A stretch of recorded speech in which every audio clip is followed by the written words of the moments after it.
Efo. Iawn. Croeso chi yma, mae'n dda iawn cael eich cwmni chi gyd. Yn arbennig rhai o'ch chi sydd wedi troi mewn sy'n ymweld, mae'n braf iawn cael eich cwmni chi a dyn ni'n gobeithio. Byddwch chi efo ni neu gyd yn profi bendith a croeso i bob un ohonoch chi hefyd sy'n ymuno ar y we. Dyn ni'n cofio amdanoch chi yn falch bod chi'n gallu ymuno efo ni fel hyn. Coeddiadau yr wythnos, dwi'n mynd siŵr, mae dydd Sadwrn bore dysgwyr yn digwydd, dyna fo fydd am manylion am hwnna, bore coffi dysgwyr neu taith gerdded y dysgwyr a hynny am 11 dydd Sadwrn. Wedyn cyfarfodydd eraill fel arfer yn ystod yr wythnos a sil nesaf sydd dim caniatáu mi fyddai yma yn arwain yr oedfa unwaith eto yn y bore a'r hwyr.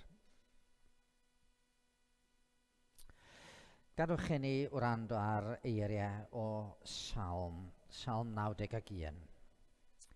Mae'r sawl sy'n byw yn lloches y goruchaf ac yn aros yng nghysgod yr holl alluog, yn dweud wrth yr arglwydd, fy noddfa am Caer, fy niw, yr un yr ymddiriedaf ynddo.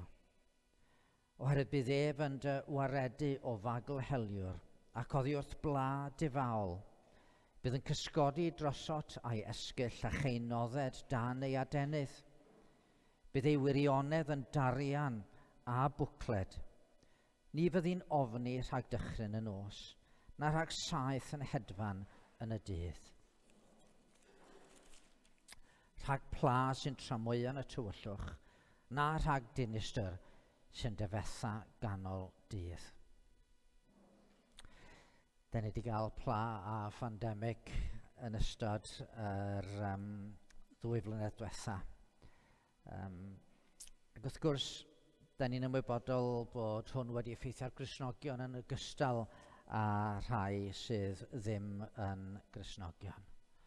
Ond mae'na dangnefedd i'w gael yng nghwmni yr arglwydd. Mae yna loches i'w gael dan i adain o. A dyna'r cysur sydd ganddo ni'n de. Gadwch i ni weddio. O Dduw'n Tad, da ni'n ddiolchgar i ti eto am y cyfle bore yma i gael dod i gyfarfod gyda'n gilydd ac i gyfarfod gyda thi. Da ni ddiolchgar am rhai sy'n ymuno dros y we ac yn ddiolchgar am y dechnoleg eto sydd yn galluogi hynny ddigwydd ac yn gweddio dros y dechnoleg bod pethau'n mynd i weithio'n iawn heddiw yn y gwasanaeth. Ond da ni ddiolchgar hefyd am rhai honno sydd wedi gallu dod i gyfarfod wyneb yn wyneb. Mae yna rhywbeth am gymdeithas y saint sydd mor hyfryd, mor gynnes, mor braf, a da ni ddiolchgar i ti am gael dod fel hyn. Ond yn fwy na dim, da ni eisiau cyfarfod efo ti o Dduw'n Tad. Dim ots ble da ni, rwy ti yn gallu dod yn agos ato ni. A gad i dy bresenoldeb fod yn amlwg yma yn yn plith ni. Oherwydd wyt ti di addo bod efo dy bobl, a rwy ti ddim yn un i dorri dy air byth. Lle derbyn yn diolch am dy bresenoldeb, trwy Iesu Grist yn harglwydd a'n gwaredwr. Amen.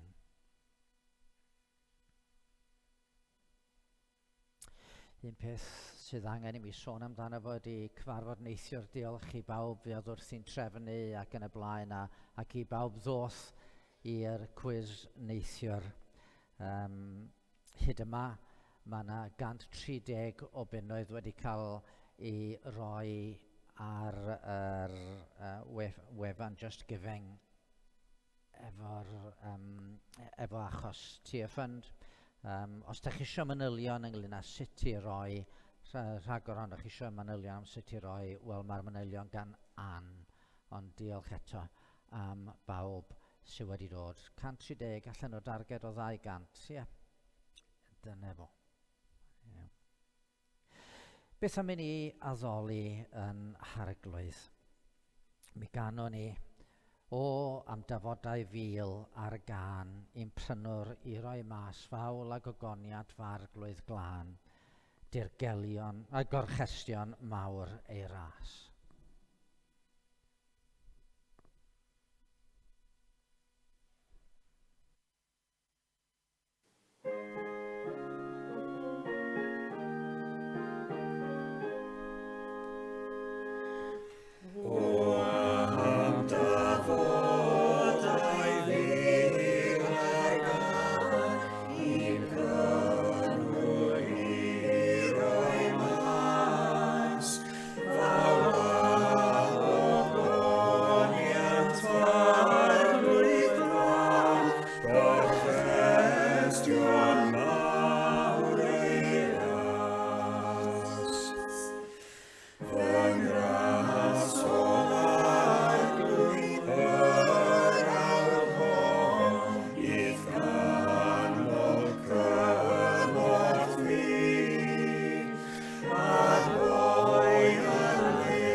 Reit, dowch ymlaen blant, am munud bach.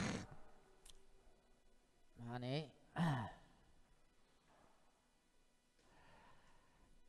Gret, mae'n braf eich gweld chi y fan yna. Pawb yn iawn? Lle i bawb eistedd? Reit. Os rhywun ohonoch chi rwan wedi blino? No, ddim yn siŵr, rhain o'ch chi wedi blino. Gawsoch chi job i godi bore yma? Neu ydych chi eisiau aros yn gwely? Reit. Weithiau mae'n job codi yn y bore, yn dydy. Gynnau lunia rai pethau sy'n weithiau yn gallu bod yn help i ni godi yn y bore. Sgynnon ni fan'na. Cloc larwm, ie. Yna lun tractor arno fo. A dwi'n meddwl bod rai Bob di hwnna ar y tractor, ond mae yna gloch ar y pen, a wedyn pan mae'r amser yn dod, mae'n amser codi, mae'r gloch yn y mynd, ac yn deithio ni, reit, mae eisiau ni godi. Felly, dyn ni'n gallu cael hwnna i helpu. Weithiau mae pobl angen mwy na just larwm i godi, cloc larwm fel yna. So, gawn ni'r llun nesaf. Dwi'n meddwl gallwch chi weld hwnna'n iawn, a mae hwnna'n cloc larwm special. Achos mae gynnon ni cloc ar y blaen, ond wedyn tu ôl mae yna debot ar un ochr, a mae yna degell ar ochr arall. A mae rai pobl efo peth fel yna i ddeffro'n yn y bore. Be sy'n digwydd ydy pan mae'r amser codi, mae'r tegell yn berwi dŵr, a mae'r dŵr yn tywallt fewn i'r tebot, a mae yna banner o de. So mae rai pobl yn cael panner o de fel yna i ddeffro yn y bore. So weithiau mae angen rhywbeth fel yna. Gawn ni llun nesaf. Gallwch chi weld hwnna? Ceiliog ydy hwnna. Ceiliog ydy hwnna, ac wrth gwrs mae ceiliog yn codi yn y bore, yn deffro yn y bore, a mae'n gwneud sôn, mae'n canu, cock-a-doodle-doo, a mae hwnna'n gallu deffro pawb. A i ddeud y gwir, ar ceiliog arbennig yna, oedd yn gwneud cymaint o sôn, fel bod rhywun wedi dod a'i saethu o, achos oedd nhw'n hoffi'r sŵn oedd o'n wneud. A oedd y dyn, oedd ar ei saethu o, wedi mynd fewn wedi cael ei drwbl achos achos bod wedi saethu y ceiliog yna. Doedd o'm eisiau y ceiliog yn ei ddeffro bob bore, a dyma fo'n saethu'r ceiliog. Reit. Wedyn, y llun nesaf. Ysgol. Di neis codi gael mynd i'r ysgol. O, diar mi. O, diar mi. Reit. Sy'r athrawon i gyd yn y gynulleidfa, fysa nhw'n ei deitio amdano. Dwi'n meddwl bod yr athrawon weithio'n cael job i godi fynd i'r ysgol hefyd. Ie, diwrnod ola'r tymor, dyna'r diwrnod gorau yn yr ysgol, medde y sawlun. Dyna fo. Ddim yn hawdd codi i fynd i'r ysgol. Be am y llun nesaf? Ysgol chi weld? Mae'n goeden dolyg am yna'n rhegion. Da chi'n cael ein hawdd codi diwrnod dolyg? Ie? Ie. Da chi yn gwybod, mae'n wahanol yn tu chi, da chi'n cael yr anrhegion noson cyn dolyg yn ydych chi. Ond lot o bobl yn y wlad yma, mae'r anrhegion yn dod bore dolyg. A wedyn, mae yna rhywbeth i edrych ymlaen ato fo. A weithiau mae yna bethau sydd yn gwneud i ni fod eisiau codi yn y bore.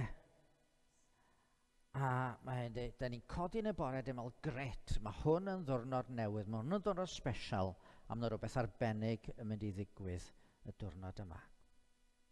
Wel, heddiw, da ni'n mynd i fod yn edrych ar rhywbeth ddaru yr apostol Paul ysgrifennu. A mae'r apostol Paul yn y darn fyddai'n darllen mewn munud yn deud beth sy'n neud iddo fo fod eisiau codi bob bore pan oedd yma ar y ddaear. Oedd yna rhywbeth oedd yn gwneud iddo fo fod eisiau codi bob bore. A wedyn, dwi'n mynd i gawn ni'r nesaf. Oherwydd i mi, meddwl fo, Crist yw byw. Crist yw byw. Rwan, a hwnna yn adnod rhyfedd yn dydi. Ond be oedd Paul yn dweud, chi'n gweld, oedd bob bore oedd yn codi ac oedd yn meddwl, mae Iesu Grist sydd wedi dod i'r byd, mae Iesu Grist sydd wedi marw drostai, wedi atgyfodi ar y trydydd dydd, wedi concro marwolaeth. Mae o eisiau i fi heddiw weithio iddo fo, a mae o'n mynd i wneud pethau wrth i mi fyw yn dilyn yr arglwydd Iesu Grist. Ac oedd yn codi bob bore, meddwl, be mae Iesu Grist yn mynd i wneud heddiw? Pwy na'i gyfarfod fyddai'n gallu sôn wrthyn nhw am yr arglwydd Iesu Grist? Pwy sy'n mynd i dod i gredu yn Iesu Grist heddiw? Ac iddo fo, dyna beth yn neud iddo fo godi bob bore, a mae'n deud wedyn, ac elw yw marw, ac oedd yn deud, hyd yn oed sef peth gweitha'n digwydd i fi, a bod pobl yn lladd i, ac oedd yna lot o bobl eisiau lladd Paul, eisiau cael gwared y Paul. Pan dwi'n marw, dwi'n mynd i gael bod efo Iesu Grist am byth, a mae'n mynd i fod yn ffantastig. Mae'n mynd i fod yn wych, well nag unrhyw anreg dolyg, well nag unrhyw wyliau, well nag unrhyw wers yn ysgol, well na pob dim cael bod efo yr arglwydd Iesu Grist. Byw i mi yw Crist. Dwi eisiau i chi feddwl am hwnna a ryw ddiwrnod, dwi'n gobeithio byddwch chi hefyd yn gallu dweud bod yr un peth yn wir amdano chi. Mae'n gwneud i chi fod eisiau codi yn y bore ydy meddwl be mae Iesu Grist yn mynd i wneud heddiw yn y mywyd i. Okay. Mae'n dwi wedi pasio un peth dwi'n siŵr Eirin fanne. Oedd na adnod ar yn ôl. Dyna ni. Dwi wedi rhoi'r adnod yna yn arbennig i Juda. Tydi Juda ddim yma bore yma, ond dwi'n siŵr wneith i famo roi'r adnod yma iddo fo, achos mae Juda'n cael ei ben-blwydd. A dyma'r adnod o'n i wedi ddewis ar gyfer Juda. Y sawl sy'n yn ffrostiad yn hyn i fod yn fy neall ac yn fad nabod i o lyfr y proffwyd Jeremia pennod 9 adnod 24. So dwi'n siŵr bydd Mam Juda yn cymryd yr adnod yna i roed o iddo fo a i helpu fo i ddeall be di'r adnod. Okay? So da ni'n dymuno penblwydd hapus i Juda. Reit, gawch chi fynd nôl i eistedd.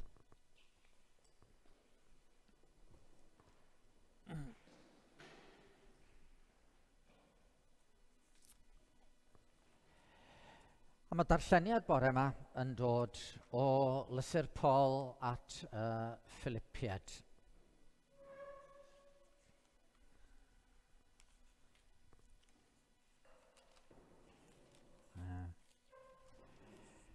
Llythyr Paul at Philippiad ar benod gyntaf yn llythyr. A dwi am ddarllen y benod ar ei hyd. Paul a Timotheus gweision Crist Iesu at yr holl saint yng Nghrist Iesu sydd yn Philippi, ynghyd â'r arolygwyr neu'r henuried a'r diaconied. Gras a thangnefedd i chi oddi wrth Dduw ein Tad a'r arglwydd Iesu Grist. Byddaf yn diolch i'm Duw bob tro byddaf yn cofio amdanoch, a phob amser ym mhob un o'm gweddiad dros bob un ohonoch, rwyf yn gweddio gyda llawenydd. Diolch byddaf am eich partneriaeth yn yr Efengyl o'r dydd cyntaf hyd yn awr. Ac rwyf yn sicr o hyn y byddi'r hwn a ddechreuodd waith da ynoch ei gwblhau erbyn dydd Crist Iesu.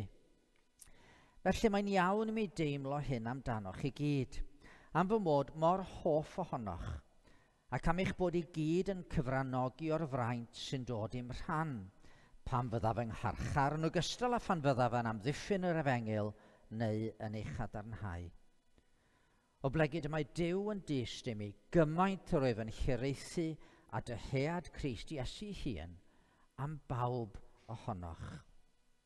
Dyma fy ngweddi ar eich cariad gynyddu fwy eto mewn gwybodaeth a phob dirnadaeth, mwyn i chi allu cymeradwyo'r hyn sy'n rhagori a bod yn ddidwyll a di-dramgwydd erbyn dydd Crist, yn gyflawn o ffrwyth y cyfiawnder sy'n dod trwy Iesu Grist gogoniant a mawl i Dduw. Rwyf am i chi wybod, gyfeillion, fod y pethau ddigwyddodd i mi wedi troi'n hytrach yn foddion i hyrwyddo'r Efengyl, yn gymaint ei bod wedi dod yn hysbys trwy'r holl praetoriwm ac i bawb arall mae mwyn Crist yr wyf yng ngharchar, a bod y mwyafrif o'r cyd-credinwyr oherwydd i mi gael fy ngharcharu wedi dod yn hyderus yn yr arglwydd, ac yn fwy hio lawer i lefaru'r gair yn ddiofn. Mae'n wir fod rhai'n pregethu Crist o genfigen a chynen, ac eraill o ewyllus da. O gariad mae'r rhain yn cyhoeddi Crist, gan wybod mae i amddiffyn yr Efengyl y gosodwyd fi yma, ond mae'r lleill yn gwneud hynny o gymhellion hunanol ac am hir, gan feddwl peri gofid i mi yng ngharchar. Ond pa waith, y naill ffordd neu'r llall, prynnau mewn rhith yn te mewn gwirionedd, mae Crist yn cael ei gyhoeddi, ac rwyf yn gorfoleddu yn hyn. Ie, a gorfoleddu a wnaf hefyd. Oherwydd mi a mae canlyniad hyn ar bwys eich gweddi chi a chymorth ysbryd Iesu Grist fydd fy ngwaredigaeth. Am hyn, rwyf yn disgwyl yn eiddgar, gan obeithio na chaf fy nghywylyddio mewn dim, ond y bydd Crist yn awr fel erioed, trwy fy ngwroldeb i, yn cael ei fawrygu yn fy nghorff i, pa'n bynnag ai trwy fy mywyd, ai trwy fy marwolaeth. Oherwydd i mi, Crist yw byw ac elw yw marw. Ond os wyf i barhau i fyw yn y cnawd, bydd hynny'n golygu y caf ffrwyth o'm llafur. Eto ni o'n beth yw ddewis. Mae'n gyfyng arnaf o'r ddeiti. Y mae arnaf awydd y madael a bod gyda Crist, gan fod hynny'n llawer iawn gwell. Ond mae aros yn fy nghnawd yn fwy angenrheidiol er eich mwyn chi. Rwy'n gwybod hyn i sicrwydd, aros o wnaf, a phara i aros gyda chi oll i hyrwyddo eich cynnydd a'ch llawenydd yn y ffydd. Er mwyn i chi ymffrostio fwy yng Nghrist Iesu, o'm hachos i pan ddof yn ôl atoch. Yn anad dim, bydded eich bychedd yn deilwng o efengil Crist. Er mwyn i mi weld os dof atoch, neu glywed amdanoch, os byddaf yn absennol, eich bod yn sefyll yn gadarn, yn un o ran ysbryd, gan gyd ymdrechu yn unfryd dros ffydd yr efengil. Heb eich dychrynu mewn un dim gan y gwrthwynebwyr. Bydd hyn yn arwydd eglur o'r rheini o'i distriw hwy, ond o'ch iachawdwriaeth chi, a hynny oddi wrth Dduw, oherwydd rhoddwyd i chi'r fraint, nid yn unig o gredu yng Nghrist, ond hefyd o ddioddef trosto. Gan ymdaflu i'r frwydr honno, y gwelsoch fi yn ddi, ac yr ydych yn awr yn clywed fy mod yn ddi o hyd. Dyma air yr arglwydd. Wel, mi ganon ni eto efo yn gilydd. Bereryn llesg llyddedig. Mae hon yn emyn gafodd ei chyfansoddi adeg diwygiad 1954-55. Adeg y diwygiad ddigwydd, sgrifennwyd yr emyn yma. A mae'r emyn yn sôn am y Cristion ar daith, yn bereryn, efallai'n gweld y llwybr yn anodd, gweld y llwybr yn hir a teimlo yn flinedig.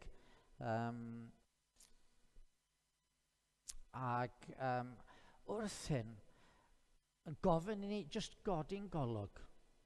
Godi'n golwg i'r nef. Mae Duw yn y nef, Dyw'r tad ar ei orsedd. Ond ar ddehilaw'r tad, mae Iesu, y gŵr sydd bu ar goron, a fo sydd yn eiriol ar yn rhan ni. Mae o yno yn gweddio trosto ni fel petai. Bereryn llesg llyddedig yng nghanol brwydrau sydd, mae'r gelyn yn glwyfedig, a Satan di glwyfo. Rwyt bron a chario'r dydd. Na lwfrhau'r dygalon, cei goncwest yn y man. Mae'r gŵr sy'n gwisgo'r goron yn eiriol ar dy ran.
Gadewch i ni droi at Dduw mewn gweddi. Gadewch i ni weddio.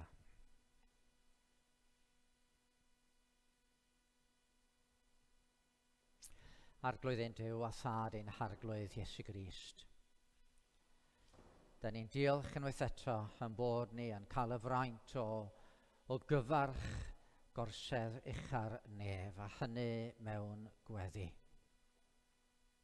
Ac yn diolch am y sicrwydd yna, yn bod ni ddim ar ein pen yn hunain yn ceisio dy wyneb di, ond ar dy ddyhelaw di, mae'r un sy'n gwisgo'r goron, yr arglwydd Iesu, wynebodd Satan yn ei holl gryfder, ac y gymerodd yn beie ar ei gefn ei hunan, i fod o wedi concro, i fod yn gwisgo'r goron, a'i fod o ar dy ddyhelaw di yn eiriol ar yn rhan ni. A da ni'n diolch, nid yn unig i fod o ar dy ddyhelaw yn gofyn i ti yn dy drygaredd i'n bendithio ni, ond mae dy ysbryd glân di hefyd wedi dod i lawr ac yn cynorthwyo ni yn ein gwendid. Fel hyd yn oed os da ni'n siŵr iawn be ddylen ni fod yn gweddio, mae'r ysbryd yn cymryd dy head dwfn yn calon ni, a mae'n troi'r cyfan yn weddi ger dy fron di. Gweddi rwyt ti'n siŵr o'i hateb. A da ni'n diolch i ti o Dduw'n Tad am gynllun rhyfeddol yr Efengil. Cynllun sy'n golygu fod rhai fel ni yn cael profi gras. Bod rhai sydd wedi methu dro ar ôl tro fel ni yn cael maddeuant ac yn cael bywyd. Rhai fel ni sydd yn aml yn cerdded fel petai mewn tywyllwch, bod ni ryw ddydd yn mynd i gael mwynhau goleuni disglair dy bresenoldeb di, a hynny am dragwyddoldeb. Da ni'n diolch ti o Dduw'n Tad, mae Duw trigarog a graslon wyt ti. Da ni'n diolch o Dduw'n Tad, mae felly rwyt ti'n cael dy ddisgrifio dro ar ôl tro. Yr hoff ddisgrifiad yn yr Hen Testament ohona ti ydy dy fod ti'n drigarog a graslon yn hwyrfrydig i lyd ac yn fawr o drigarogrwydd. A da ni'n diolch i ti, mae gair amlwg y Testament Newydd am dagweddi tuag ato ni ydy gras. Dy fod ti o Dduw'n Tad yn estyn ato ni mewn gras ac yn rhoi i ni o ddydd i ddydd y drigaredd. A da ni'n diolch am bob trigaredd da ni wedi brofi yn ystod yr wythnos sydd wedi mynd heibio. Yn ddiolchgar am gwmni, ffrindiau a theulu. Yn ddiolchgar am fesuro'i iechyd. Yn ddiolchgar am bresenoldeb dy bobl di yma y bore yma. Ac felly o Dduw'n Tad wrth i ni blygu ger dy fron, da ni'n dod efo yn anghenion hefyd i ofyn, neu di eto fod yn dosturiol wrth bob un ohono ni. A ni'n cyflwyno i ti yr wythnos ddiwethaf yma a'r beiau i gyd, gan ofyn o Dad eto, neu di olchi ymaith y beiau yma, neu di fadder cyfan unwaith eto. Da ni'n cyflwyno i ti rhai o'n hanwyliad sydd mewn angen, yn gofyn o Dduw'n Tad ar i ti gofio am rai sydd efalle'n dioddef iechyd ac yn i cyflwyno nhw gan ddymuno dy fod ti'n drigarog, gan rhoi mesur o iechyd, rhoi dy law dyner arnyn nhw daioni, yn rhyddhau poen, yn rhyddhau pryder, ond yn rhoi dy dangnefedd i lywodraethu yn eu calonnau. Da ni'n feddwl am y cyfarfod yma neithiwr i godi arian ar gyfer TFN. Da ni'n meddwl am rannio'r byd lle mae clodi enbyd o Dduw'n Tad. Yn clywed neithiwr am rannio Affrica, le yn Burkina Faso, lle mae sychder mawr yn creu problemau difrifol. Arglwydd, rho gymorth i ni i ofalu am yn cydsyn mewn ffordd gyfrifol a chywir. Ond hefyd o Dduw'n Tad, da ni'n dod bore yma efo syched yn ein calonnau am brofi dŵr y bywyd. Da ni'n dod y bore yma ddiwn tad yn chwilio am fanna nefol, am fwyd i'n heneidiau. Ac felly, da ni'n gofyn, os gweli di fod yn dda wrth ni droi at y gair rwan, gadi'r gair yma fod yn gymorth i bob un ohono ni. Gad i mi unwaith eto, mae pechadur y dwi a meddyliau fi yn anheilwng ac yn amherffaith. Gadi'r geiriau bydda i fel pregethwr yn llefaru bore yma, fod yn eiriau o'r nef, fydd yn siarad efo'n calonau ni, a rho i ni gyd glistiau i fedru gwrando a clywed ar hyn sydd gyda ti i'w ddeud wrthai. O arglwydd, tyrd mewn trigaredd a llefara yfo ni. A da ni'n gweddio bydd air yn gwlad ni heddiw yn dwy'n llawer o ffrwyth mewn capeli ag eglwysi ar hyd a lled yn gwlad ni ac ar hyd a lled yn byd ni. Clyw yn gweddi felly. Diolch i ti am bob trigaredd a phob daioni. A da ni'n gofyn y cyfan trwy heiddiad yn harglwydd a'n gwaredwr Iesu Grist. Amen.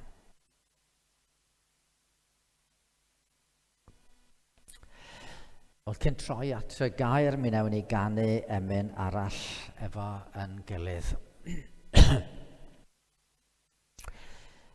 Emyn sgrifennwyd gan rywun oedd wedi wynebu amser anodd iawn, fel da ni'n cofio. Os heddwch fel afon sy'n canlyn fy'n rhoed, os tristwch fel ymchwyd y llu, beth bynnag y ddaw, ti am dysgais di ddweud, diogelwyf gyda thi.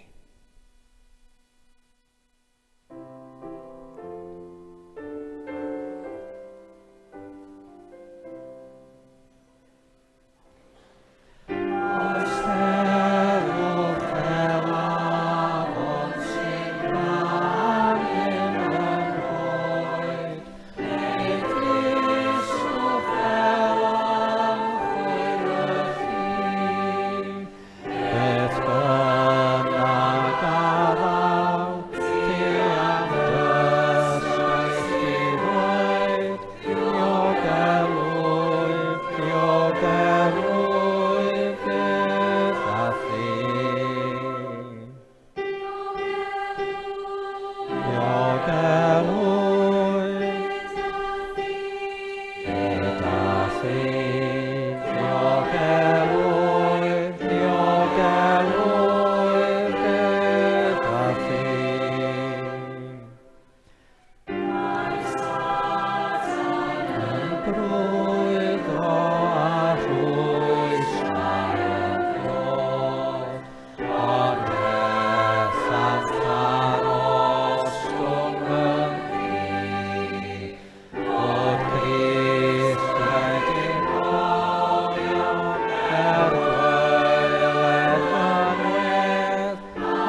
Wel, os ydych Beiblau gynnwch chi, fydda'n dda troi at Philippiad, llythyr Paul at Philippiad a'r bennod gyntaf. Dyma lle byddai heddiw ac yn ystod yr wythnosau nesaf yng nghenodau eraill llythyr yma. Ac am bob un ohonon ni rai pethau dyn ni'n ei hoffi, hoff fwyd efallai. Mae hwnna'n rhywbeth da ni'n meddwl, o ie, dyna fod, dyna'r bwyd sy'n ni'n cael dewis unrhyw beth fel pryd dyma fydden isio. Neu rhyw hobi da chi'n hoffi i wneud. Neu falle, da ni'n gallu meddwl am gader adre, cader gyfforddus, da ni'n hoffi eistedd yn wylio'r teledu. Rywsut da ni di eistedd gymaint yn ddi, mae di rywsut ffitio fewn i siap yn corff ni a da ni'n mwynhau eistedd yn ddi. Wel, mae rhai rhannu o'r Beibl hefyd yn gallu bod fel yna. Gwrs, mae'r holl Feibl yn fuddiol, mae'r holl Feibl wedi rhoi i ni fel gair Duw sy'n mynd i allu siarad efo'n calonnau ac yn helpu ni. Ond mae yna rai rhannau sydd yn arbennig, da ni'n teimlo fel y gader gyfforddus honno. Falle rhyw salm. A da ni'n teimlo pan da ni'n darllen y salm yna, mae fel dod adre yn dydi. Wel, un o'r rhannau hynny i mi ydy'r llythyr yma gan Paul at Philippiad. Mae fel y gader cyfforddus honno. Dwi'n teimlo gartrefol yn y llythyr yma. A mae yna sawl rheswm am hynny. Un rheswm yn siŵr ydy pan o'n i'n coleg, yn neud yng nghwrs coleg, oedd rhaid i mi gyfieithu y llythyr yma o'r Groeg fy hunan. A nes i ddod i weld llawer wrth fynd ati i wneud hynny. Ond rheswm arall, dwi mor hoff o'r llythyr, ydy bod hi'n amlwg fod yna berthynas agos rhwng yr apostol a'r eglwys yn Philippi. Oedd o'n meddwl mawr o'r Cristnogion yma'n Philippi. Ac oedd yn amlwg bod nhw hefyd am meddwl mawr o'r apostol Paul. A mae yna ryw anwyldeb wrth iddo fo siarad efo nhw. A felly, a fi yna yn closio at ymddeol, rywsut mae'r llythyr hefyd gobeithio yn adlewyrchu rhywfaint o berthynas sydd ganddo ni, fi fel gweinidog efo chi. Mae yna ryw agosrwydd, mae yna ryw gariad rhyngddo ni yn does. Oherwydd, os nad fi gychwynnodd y gwaith yma, fi alwyd i sefydlu a sefydlogi y gwaith 36 o flynyddoedd yn ôl. Ac ar draws y blynyddoedd, da ni wedi rhannu profiadau, da ni wedi ymdrechu, da ni wedi gwneud pethau efo yn gilydd. Mae'n bywydau ni wedi cael ei clymu efo'n gilydd mewn rhyw ffordd. Mi fedra i ddweud efo Paul fy mod i'n diolch i Dduw amdano chi a mod i'ch cofio chi'n gyson yn fy ngweddiau. A mi fedra i ddweud efo Ioan, does dim byd sy'n fwy o lawenydd i mi na chlywed eich bod chi'n rhodio yn gwirionedd. Felly gadwch i ni edrych chydig bach ar y llythyr yma a meddwl chydig bach am be oedd Paul yn ei ddeud fan yma. A'r gair cyntaf dwi eisiau i chi feddwl amdano fo ydy partneriaeth. Partneriaeth. Mi oedd Paul yn cyfrif y Cristnogion yn Philippi fel cydweithwyr mewn rhyw ffordd. Mae'n deud yn dydy yn y 5 adnod, diolch y byddaf am eich partneriaeth yn yr efengyl. Yng Nghymru, mae yna dueddiad wedi bod i feddwl am waith yr eglwys fel gwaith y gweinidog ydy o. Gweinidogaeth un dyn. Ond oedd y Testament Newydd yn gwybod dim byd am hynny. Oedd y Testament Newydd yn sôn am yr eglwys fel corff lle mae pawb mewn cysylltiad efo'i gilydd a pawb yn cynorthwyo i gilydd a pawb ar ryw ystyr yn gweinidogaethu. A mae'r gair, mae'r Beibl Cymraeg newydd yma yn ei gyfieithu fan yma fel partneriaeth. Mae'n air arwyddocaol. Mae'n air sydd wedi dod o fyd busnes. Mae'r hen gyfeithiad yn cyfeithio fel cymdeithas. Fellowship. Ac yn aml mewn eglwysi, pan mae sôn am fellowship, be mae pobl yn feddwl amdano fo ydy cael paned ar ddiwedd gwasanaeth a trafod sut mae'r teulu, sut mae'r wsnos wedi bod, sut mae pethau yn y gwaith ac yn y blaen, rhyw rannu fel yna. Ond na, mae hwn yn rhywbeth mwy. Mae'r gair yma yn golygu pobl yn ymroi i fentro efo'i gilydd i wneud rhywbeth. I fentro mewn busnes. Pobl yn dod at ei gilydd i gychwyn busnes, i gychwyn siop. A maen nhw'n ymroi'n gorfforol, maen nhw'n ymroi o ran amser, maen nhw'n ymroi o ran sgiliau, ac maen nhw'n ymroi o ran arian i fentro fel yna. A mae'n amlwg, mae dyna nath eglwys Philippi efo Paul. Mi ddoth o'na, da chi'n cofio'r hanes, dyma fo'n cyfarfod Lydia wrth ymyl yr afon, a dyma hi oedd yr un cyntaf yn Ewrop i ddod yn Gristion. A wedyn oedd y geithferch yna, oedd wedi meddiannu gan ysbryd, a dyma hi'n cael ei ryddhau can Paul ac dod i gredu. A wedyn mae Paul a Silas yn cael eu chwipio i rhoi yn y carchar, a wedyn oedd y daeargryn yn nos a cheidwad y carchar yn dod i gredu a'i deulu. Oedd Paul wedi ymroi iddyn nhw, wedi dioddau drostyn nhw. Ond roedd nhw hefyd wedi dioddau efo Paul, dioddau mwyn amddiffyn Paul. A mae'n sôn dipyn yn y llythyr yma amdanyn nhw hefyd yn rhannu yn y dioddefaint. Ac oedden nhw'n parhau i rannu yn y gwaith oedd o'n ei wneud, achos mae'n sôn bellach ymlaen yn y llythyr bod nhw wedi danfon rhodd ato fo. Yr unig eglwys yn Ewrop mewn gwirionedd i wneud hynny, oedd o yn gorfod cynnal ei hunan yn aml wrth fynd i genhadu. So oedd o'n gweithio fel gwneithwyr o'r pebyll, ond weithiau yna bobl yn rhoi arian iddo fo. Fel bod o yn gallu just ymroi i bregethu. Ac oedd eglwys Philippi wedi gwneud hyn, oedd nhw wedi anfon, i ddeud i gwir, anfon un o'i bobl gorau nhw, anfon Epaphroditus at Paul i helpu fo. A hwnnw'n dod ar rhodd i'w ryddhau o'r cyfrifoldeb o orfod ennill i fara i hunan. Oedd o'n partneriaeth mewn rhoddion, partneriaeth mewn gweddi, partneriaeth mewn ymdrech a chydioddau. A dyma ddigwyddodd 36 o flynyddoedd yn ôl fan yma. Mi ges i fy ngalw gan griw bychan, dim llawer yn dal yn rhan o'r eglwys. Arhosadelaeth yn y cefn, William, Carys. Ond ar hyd y blynyddoedd mae pobl wedi dod, mae rhai wedi mynd, a da ni gyd wedi gallu ymroi.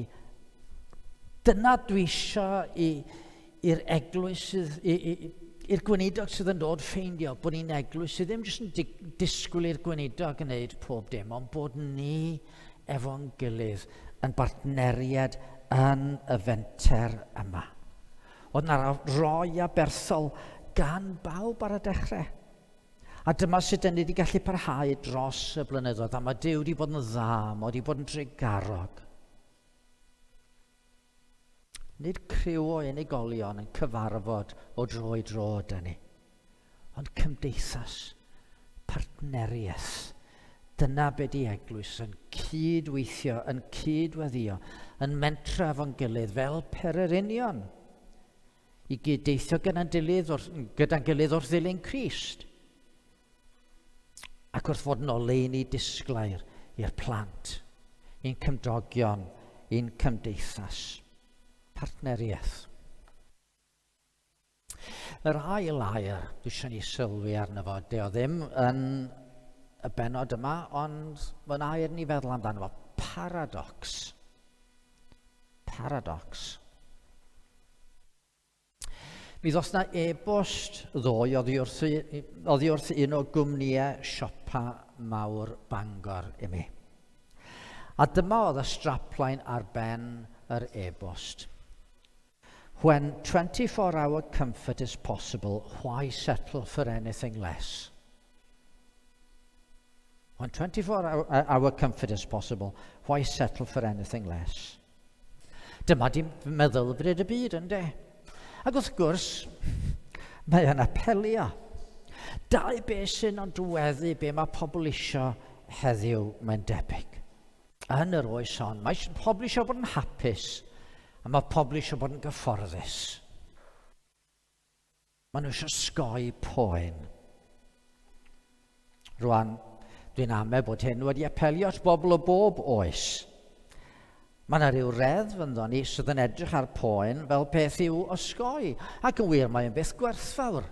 Achos, os dwi'n rhoi fy mis mewn tân unwaith, wel, dwi ddim yn mynd i wneud eto yna. Mae'n mynd i fod yn ddiogelwch. Mae poen yn gallu bod yn rhywbeth sy'n gwneud i ni chwilio am rhywbeth i wella'r boen. Ond mae yna wirionedd arall ar waith yn mywyd y Cristion. Besoniad Iesu Grist, os di rhywun isio nelu ni, rhaid iddo godi ei groes. A nid jyst codi groes unwaith, ond codi ei groes yn feunyddiol bob dydd codi groes a fy nelu ni. Os ydych eisiau bod yn gyfforddus yn y ganrif gyntaf yma, yna'r peth olaf fyddech chi'n neud fydde troi a dod yn Gristion. Oedd Paul wrth ysgrifennu'r llythyr yma yn y carchar. Ac oedd yn y carchar oherwydd fod o'n pregethu am Iesu Grist. Mae'n sôn amdano ei hunan yn aml fel carcharor Crist Iesu. A mae'n deud fan yma yn llythrenol i mi gael fy ngharcharu medda'r Beibl Cymraeg newydd, dwi yn fy rhwymau. Dyna'n rhythrennol, dwi mewn cadwyni. Oedd y mewn cadwyn falle wedi glymu wrth filwr Rhufeinig. Neu falle wedi glymu wrth y ddolen yn y wal mewn cell dywyll damp. Oer. Doedd o ddim yn gyfforddus yn agwedd. A mi oedd y Philippiaid nwthe wedi ffeindio bod pobl yn troi yn ei herbyn nhw wrth iddyn nhw ddilyn Crist. Mae'n deud yn adnod 29, rhoddwyd i chi y fraint nid yn unig o gredu yng Nghrist, ond hefyd o ddioddef drosto. Gan ymdaflu i'r frwydr honno y gwelsoch fi ynddi, ac yr ydych yn nawr yn clywed fy mod ynddi o hyd. Oedden nhw yn cael bywyd yn anghyfforddus. A fel tase hynny ddim yn ddigon o broblem, mae yna bobl o fewn yr eglwys yn manteisio ar y ffaith fod Paul yn y carchar i wthio hynny'n ymlaen. A dyn nhw'n pregethu o gymhellion anghywir. Oedd yna bregethwyr yn mynd yn ei bregethu pan i ddweud y gwir ddylen nhw ddim. A dyma'r paradox. Oedd Paul yn anghyfforddus ac eto oedd o'n llawenhau. Oedd o'n hapus. Oedd o wrth i fodd. Oedd o'n deud, drychwch, dych chi Philippiaid yn drist, mod i yn y carchar, dim eisiau chi fod yn drist. Achos mae Duw yn ddigon mawr i ddelio efo'r holl sefyllfaoedd yma a dwi'n daioni allan o'r cyfan. Oedd Paul yn rhywun, oedd bob amser yn mynd, oedd yn mynd i sôn am Iesu Grist mewn llefydd lle oedd o ddim wedi bod ar blaen. A dyma lle oedd o falle yn cynllunio i fynd yn ôl i Philippi, i fynd yn ôl rownd rhai eglwysi, i helpu nhw. A wedyn meddwl am fynd ymlaen i Sbaen, lle oedd neb wedi bod yn sôn am Iesu Grist eto. Ac yn lle hynny, oedd o'n styc yn y carchar. Frustrating. Ond na, mae o'n deud, hold on nhw'n. Yn y carchar, dwi wedi cael cynulleidfa newydd. Mae wedi dod yn hysbys trwy'r holl praetorium ac i bawb arall. Mae mwyn Crist yr wyf yng ngharchar. Oedd y milwr yma oedd yn styc iddo fo mewn cadwyn. Oedd y milwr yn cael clywed Paul yn siarad efo pobl am yr Efengil, a mae'n siŵr bod Paul wedi bod yn siarad efo fo am Grist. A carcharorion eraill, a'r milwyr, a'r awdurdodau, oedd pawb yn gwybod. Oedd Paul yna achos bod yn mynd i sôn am y Crist yma. A be am y pregethwyr yma? Y pregethwyr oedd wedi codi. Oedd na rai wedi codi achos oedd nhw'n dweud, wel mae Paul yng ngharchar, diodd yma'n pregethu, so pwy sy'n mynd i wneud y pregethu?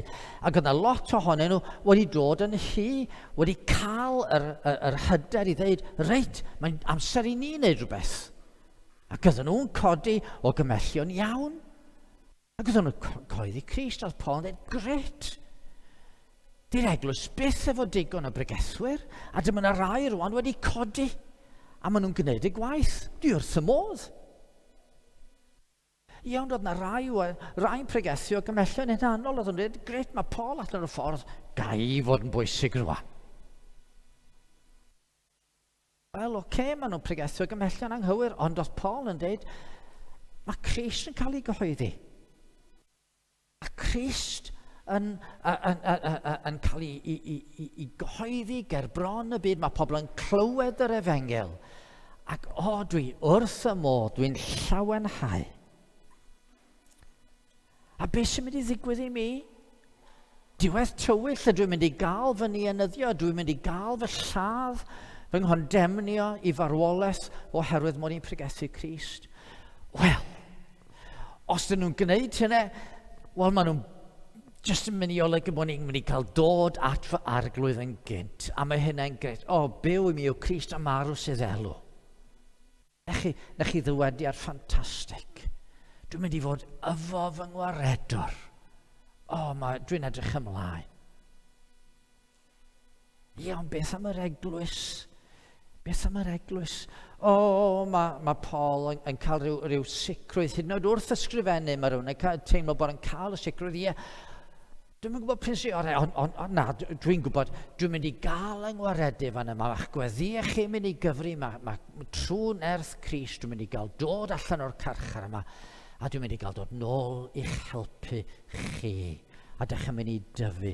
A tyfu, mae twf i'r apostol Paul, di ddim jyst yn golygu nifer o bobl yn dod i gredu, bod o eisiau i bobl dod i gredu. Ond pan mae Paul yn sôn am Gristnogion, am yr eglwys yn tyfu ac am Gristnogion yn tyfu, wel, dych chi'n meddwl am be mae'n weddio fan yma yn adnod 9, dyma fy ngweddi. Ar eich cariad gynyddu fwy eto mewn gwybodaeth a phob dirnadaeth, mwyn i chi allu cymeradwyo'r hyn sy'n rhagori a bod yn ddidwyll a di-dramgwydd erbyn dydd Crist, yn gyflawn o ffrwyth y cyfiawnder sy'n dod trwy Iesu Grist, gogoniant am awl i Dduw. Ni oedd twf iddo fo hefyd yn golygu bod Cristnogion yn eiddfedu ac yn tyfu ac yn dod yn fwy tebyg yr arglwydd Iesu Grist. Ac oedd Duw yn ddigon mawr i olygu beth bynnag oedd y diwedd, bod Duw yn gallu i waredu o. Os wyf i barhau i fyw yn y cnawd, bydd hynny'n golygu cael ffrwyth o'm llafur. Rwy'n gwybod hynny sicrwydd, aros a wnaf a pharau aros gyda chi oll i hyrwyddo'ch cynnydd a'ch llawenydd yn y ffydd. Tydi amgylchiadau gwael fel problem efo'r adeilad ddim yn broblem i Dduw. Tydi ffeindio pobl i wneud y gwaith fel ffeindio gweinidog ddim yn broblem i Dduw. Yn hytrach, beth sy'n digwydd ydy bod ni'n cael yn tynnu allan o'n comfort zone. Y peth gweithaf yn byd ni, y peth gweithaf mae'r byd ni eisiau ydy cael yn tynnu allan o'n comfort zone. Da ni eisiau 24 yn ni, ond da ni'n cael yn tynnu allan o'n comfort zone. Mwyn i Dduw allu gweithio. Dyna ffordd Duw o weithio ynom ni. Y paradox yma o amgylchiadau a digwyddiadau a phroblemau anodd, a Duw yn gwneud ei waith, a Paul yn llawenhau yn hynny, a gallwn ni lawenhau y dyddiau yma yn wyneb y cyfan dyn ni yn ei wynebu fel eglwys. Ond trydydd gair i chi feddwl amdano fo. Wedi gwneud 3 gair yn cychwynefodd llythyren P fan yma. Parhad. Sut mae beth yn mynd i fynd ymlaen? Dyna oedd Cristnogion Philippi'n boeni amdano fo. Da ni'n colli Paul yr apostol. Sut mae'r gwaith yn mynd i lwyddo? Sut mae'r gwaith yn mynd i fynd yn ei mlaen? Beth sy'n mynd i ddigwydd? Sut oedd Cristnogion Philippi yn mynd i fedru digymod ar erledigaeth oedd yn codi? Sut oedd yn mynd i gael ei cadw yn y ffydd? Sut oedd yn mynd i dyfu'n y ffydd os oedd yn colli'r un ar ei sylfaenu yr eglwys ac oedd yn gymaint o arweinydd yn y gwaith? Wel, yn gyntaf, oedd eisiau nhw gofio gwaith pwy oedd y gwaith. Gwaith Duw oedd hwn, a dyna sydd yn wir amdano ni, a'r gwaith sy'n digwydd efo ni. Adnod 6, rwyf yn sicr o hyn bydd i'r hwn a ddechreuodd waith da anoch ei gwblhau erbyn dydd Crist Iesu. Oedd y gwaith ddim yn mynd i stopio achos bod Paul wedi cael ei gymryd oddi ar y sîn.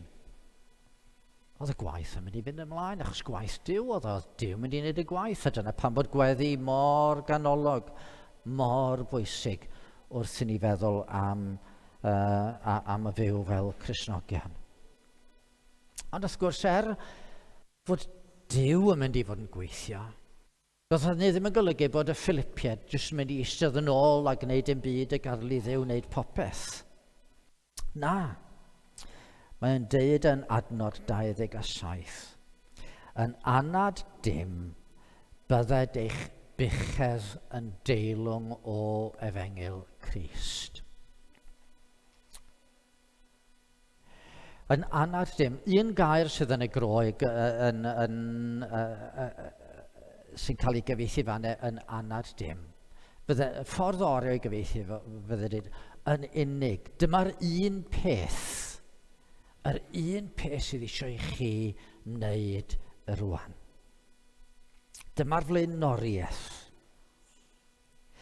Bydded eich buchedd yn deilwng o efengyl Crist. Rwan, i rawer o bobl heddiw, tydi'r gair buchedd ddim yn air cyfarwydd. Rwan, dio ddim byd i wneud efo buchod.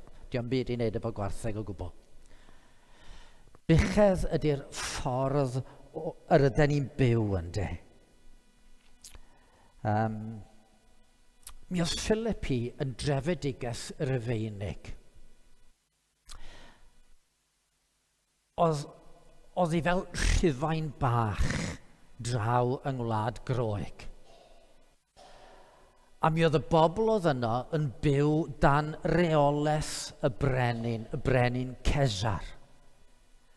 Ar y fuchedd, y gair groes sy'n cael ei defnyddio yma oedd i bywyd cyhoeddus nhw fel dinasyddion Rhufain. Oedden nhw fod byw fel dinasyddion Rhufain. A dyna sydd yn wir. Pan da ni mewn gwahanol wledydd, da ni'n gorfod byw fel dan reolau'r gwledydd hynny. Swn i'n mynd i Ffrainc rwan. Swn i'n gorfod gyrru ar ochr arall y lôn yn byswn ni. Achos dyna be di'r rheol yn Ffrainc, bod nhw'n gyrru ar ochr wahanol y lôn i be da ni fan yma.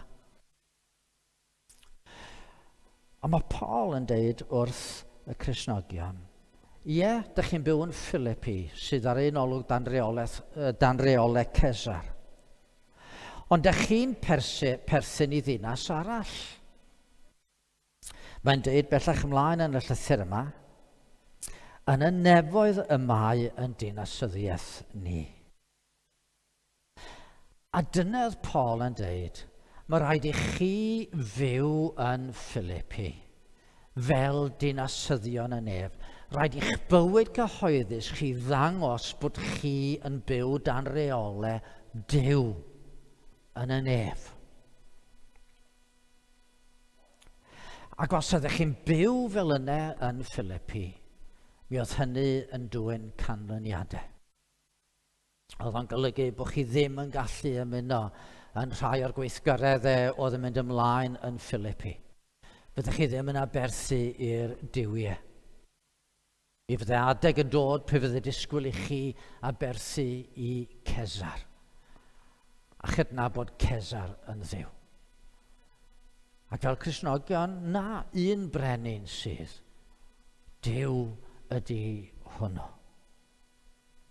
Fo ydy'r un sydd wedi danfon ei fab i'r byd i farw troston ni. Fo ydy'r un sydd wedi cymeryd yn beia ni ar ei gefn ei hunan. Fo ydy'r un sydd wedi talu pris yn pechodau ni gyd a'n rhyddhau ni i fod yn iddo fo ei hunan.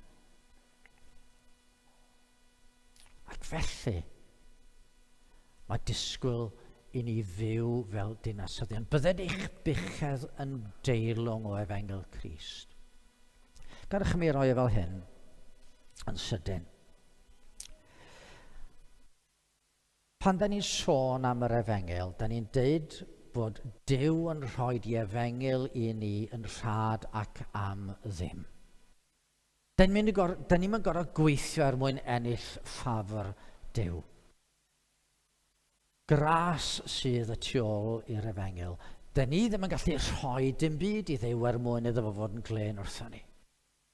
Mae'r cyfan yn dod o'i drigaredd o. Fo sydd wedi rhoi popeth a thiesu'r groes a thalu'r pris llawn dros yn beien ni i gyd.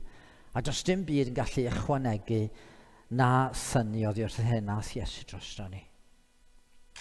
Credu syml sydd yn hachub ni. Gras, efengel yn rhad ac am ddim. Costio dim byd. Ond mae'n costio popeth i fod yn Gristnogion.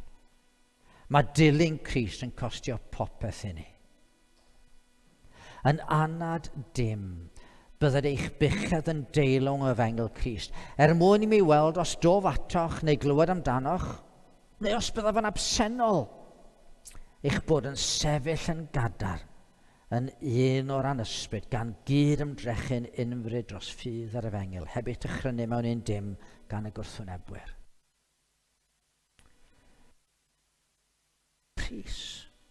Pris dilyn Crist, mae'n costio, mae'r bartneriaeth yma'n gorfod cyfru i ni. Ac i ni fel eglwys, dwi'n peidio bod yn weinidog yma ymhen 6 wythnos neu lai felly. Ond pryd dwi'n weinidog neu ddim, mae eisiau ni gyd fod yn cyd ymdrechu. Ond rhai gwledydd fel yn Philippi, mae'n costio. Mae'n costio'n ddrud, mae rhai wynebu carchar, mae rhai wynebu arledigaeth, mae rhai hyd yn oed wynebu marwolaeth wrth ddilyn Crist. Da ni'n wynebu hynny. Ond mi ddylen hymdrech ni fod gymaint ag ymdrech y bobl hynny. Mae'n swnio'n anodd. Hold on rwan. Mae Paul yn deud bod talu'r pris yma yn fraint. A nid jyst bod hi'n fraint, mae'n rhodd gan Dduw i ni. Bod yn gofyn i ni dalu'r pris yma. Adnod 7. Mae'n iawn i mi deimlo hyn amdanoch chi gyd, a fy mod mor hoff ohonoch ac am eich bod i gyd yn cyfranogi o'r fraint sy'n dod i'm rhan pan fyddaf yng ngharchar. Yn ogystal â phan fyddaf yn amddiffyn yr efengil neu'n ei chadarnhau. Rhoddwyd i chi, meddwl fan adnod 29, y fraint, nid unig o gredu yng Nghrist, ond hefyd o ddioddef drosto. Rhoddwyd i chi, rhodd gan Dduw, y fraint o ddioddef. Ydych chi anreg? Di'n anreg da ni isio? Paul yn ei weld fel anreg. Wedi sôn o'r blaen a dydw i am gyfeilles o Ukraine pan oedd y comunyddion yn llywodraethu ac oedd na rai cael ei rhoi yng ngharchar achos bod nhw yn credu'n Crist a dilyn Crist ac yn y blaen. Ac oedd y plant yn yr ysgol Sul yn pasio'r carchar ac yn eiddigeddus o'r athro ysgol Sul oedd nhw'n gweld yn chwifio hancas mewn ffenest yn y carchar. Yn eiddigeddus ohono fo. So oedd nhw'n meddwl, mae o wedi cael y fraint, wedi cael y rhodd yma o ddioddau, bod ei ffydd o cystal ffydd fel bod pobl yn ei adnabod o fel Cristion. A bod nhw'n ei adnabod o fel rhywun oedd yn dilyn yr arglwydd Iesu Grist.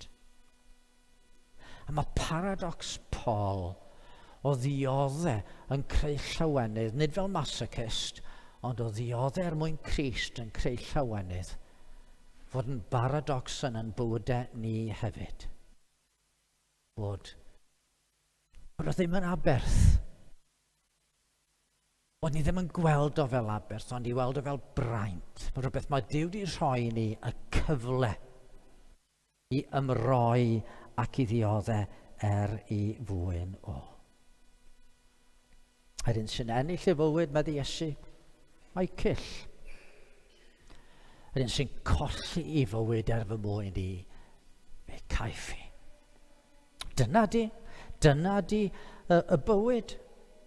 Dyna pan bod ni'n ymroi efo'n gilydd, dyna pan bod ni angen yn gilydd, dyna pan bod ni'n bartneriaeth lle dyn ni efo'n gilydd yn cyd-deithio tua'r gogoniant.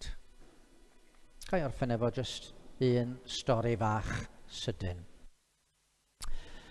Rhywun yma Tybed wedi clywed am Elizabeth Lingard.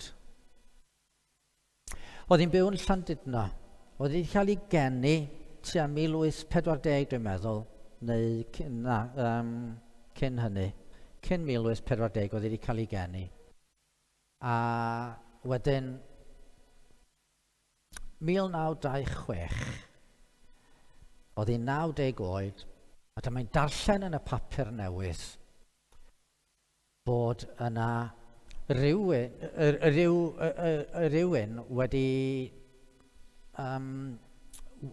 wedi gwerthu copi argraffiad cyntaf o lyfr John Bunyan, Taith y Pereryn.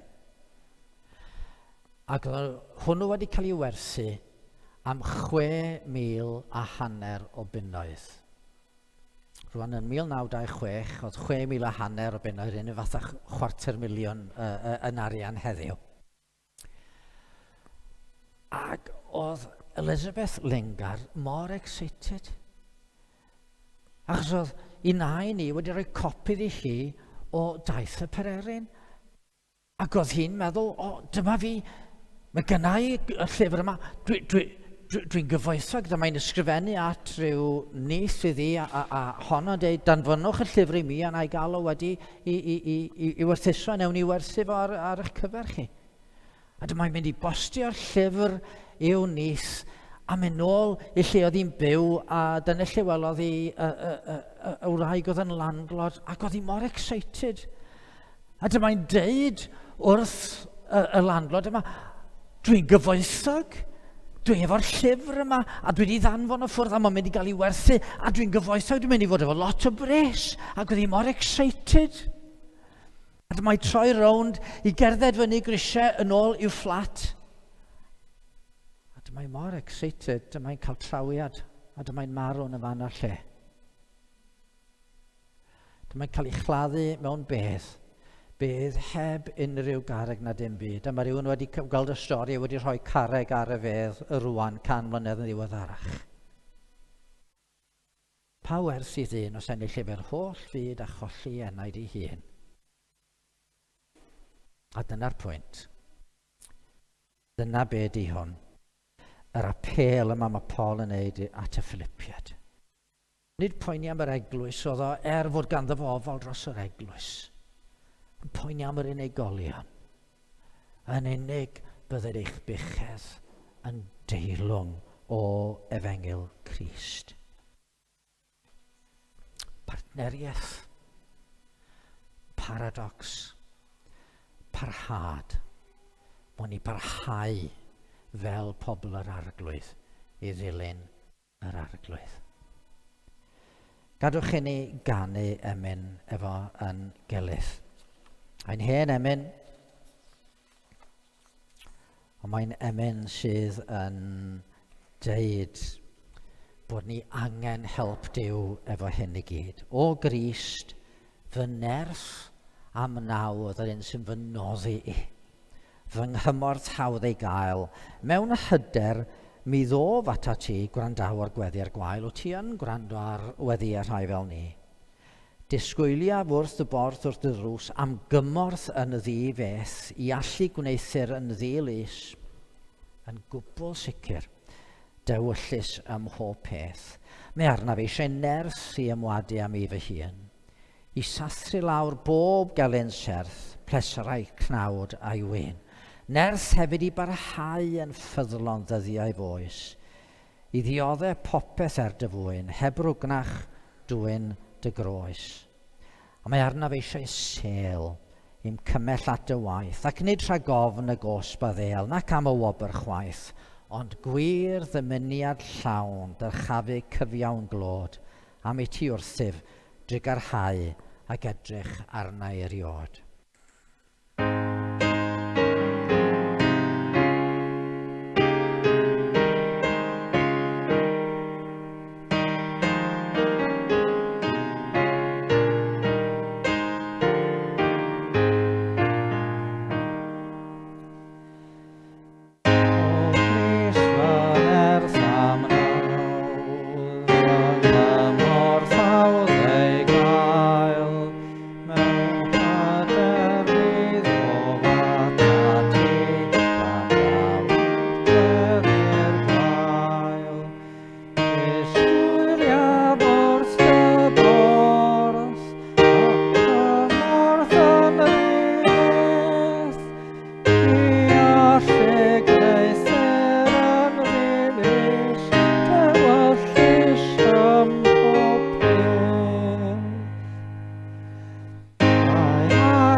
Bydded ni sefyll yn gadarn, yn un o ran ysbryd, gan gyd ymdrechu'n unfryd dros ffydd yr efengil, heb ein dychrynu mewn un dim gan y gwrthwynebwyr.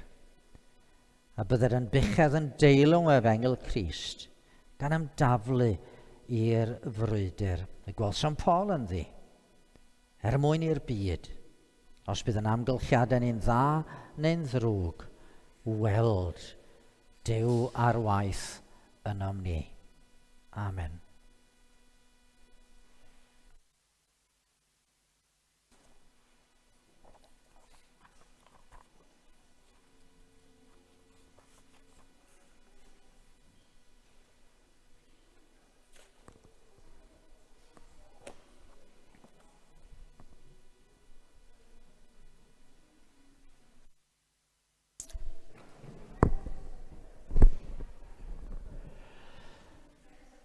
Mae yna baned yn mynd i fod, dwi'n credu, rwan.